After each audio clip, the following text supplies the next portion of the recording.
ఎన్నికల ప్రక్రియను ప్రక్షాళన చేయాలని, ఎన్నికలను బ్యాలెట్ పద్ధతి ద్వారా నిర్వహించాలని మాజీ మంత్రి, మాజీ పీసీసీ అధ్యక్షులు సాకే శైలజానాథ్ కేంద్రానికి డిమాండ్ చేశారు. గురువారం కర్నూలు జిల్లా కాంగ్రెస్ పార్టీ కార్యాలయంలో ఏర్పాటు చేసిన విలేకరుల సమావేశంలో శైలజానాథ్ మాట్లాడుతూ, ఎన్డీఏ ప్రభుత్వం బాధ్యత రహితంగా పనిచేస్తుందని, ప్రజాస్వామ్యబద్ధంగా మాట్లాడితే వారిపైన కక్ష సాధింపు చర్యలతో వేధిస్తుందని, ఎన్డీఏ ప్రభుత్వం రాష్ట్రంలో కానీ కేంద్రంలో కానీ చట్టానికి కట్టుబడి పనిచేయడం లేదని అన్నారు. భారత రాజ్యాంగం కులమతాలకు అతీతంగా రక్షణ కల్పిస్తుందని, సంబాల్లో రాహుల్ గాంధీ గారు పరామర్శకు నిజ నిజాలు తెలుసుకోవడానికి వెళితే ఈ ప్రభుత్వం ప్రతిపక్ష హోదా కలిగిన రాహుల్ గాంధీకి అనుమతి నిరాకరించడం విడ్డూరంగా ఉందని, ఈ మధ్యకాలంలో ఈవీఎంల పైన అనుమానాలు ఉన్నాయని చెబితే ఈ అంశాన్ని ఎలక్షన్ కమిషన్ దాటవేసే ధోరణిలో మాట్లాడుతుందని, హర్యానా రాష్ట్రంలో కాంగ్రెస్ పార్టీ అధికారంలోనికి వస్తుందని అందరూ ఊహించారని, కానీ అక్కడికి ఫలితాలు అనుమతులు ఇవ్వలేదని, మహారాష్ట్రలో బీజేపీ అభ్యర్థులు గెలిచిన చోట 5 గంటల తర్వాత జరిగిన పోలింగ్లో 7 నుండి 8% ఓట్లు అదనంగా ఫామ్ 17(c)లో ఎన్ని ఓట్లు రికార్డ్ అయ్యాయి. కౌంట్ చేసిన రోజుకు 5 నుండి 6% ఓట్లకు సమాధానం చెప్పేవారు లేరని అన్నారు.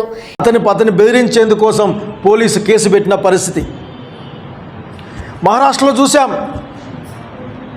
నేను దగ్గరున్న మహారాష్ట్రలో అటువంటి వాతావరణం ఏం కనపడలేదు. బాబురావు కూడా అక్కడే పనిచేశాడు 2 నెలల కాలం పాటు. ఎక్కడైతే బీజేపీకి గెలుపు వచ్చిందో అక్కడ ఖచ్చితంగా 5 గంటల తర్వాత జరిగిన పోలింగ్లో 7, 8, 9% ఓట్లు ఎక్స్ట్రా, అంటే ఫారం 17(c)కి సంబంధం లేకుండా దీంట్లో ఉన్నాయి.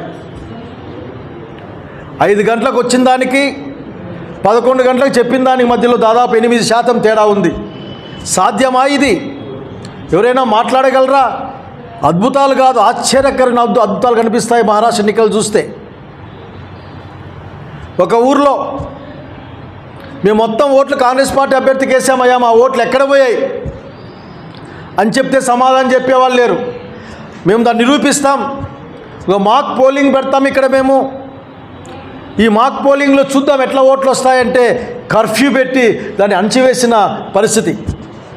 ప్రజాస్వామ్యానికి ఇబ్బంది వచ్చింది, దానికి కష్టం వచ్చింది, దాన్ని కాలరాస్తూ ఉన్నారు బీజేపీ వాళ్ళు. ఎలక్ట్రానిక్ ఓటింగ్ మిషన్ని మేనేజ్ చేసి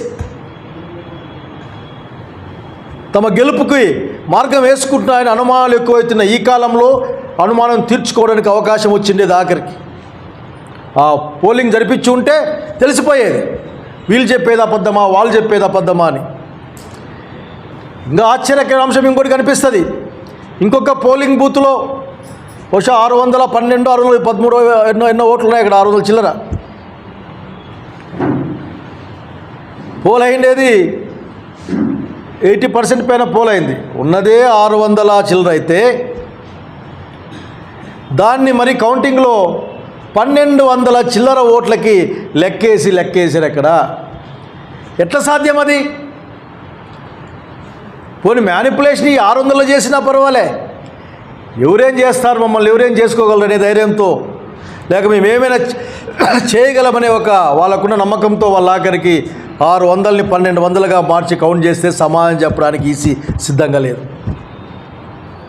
ఈ రాష్ట్రంలో కూడా దాదాపు 15-16 లక్షల ఓట్లు తేడా వచ్చింది. సమాధానం చెప్పాలి. మొన్న జరిగిన ఎన్నికల్లో, సార్వత్రిక ఎన్నికల్లో మాట్లాడేవాళ్ళు లేరు. ఎక్కడ ఓటింగ్ మిషన్లలో అనుమానం వస్తుందో అక్కడ బీజేపీ గెలుస్తుంది.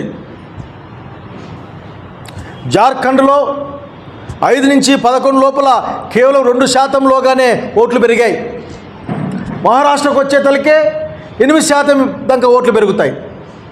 కనుక ప్రజలు మనమందరం కూడా ఈరోజు రాజ్యాంగ వ్యవస్థల్ని తిరిగి గాడి ఎక్కించాల్సిన అవసరం ఉంది.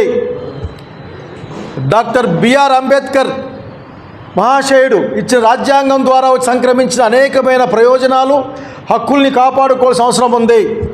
ఎన్నికల ప్రక్రియని ప్రక్షాళన చేయాల్సిన అవసరం ఉంది. ఓటింగ్ బ్యాలెట్ పేపర్ ద్వారా జరిపించవచ్చు కదా.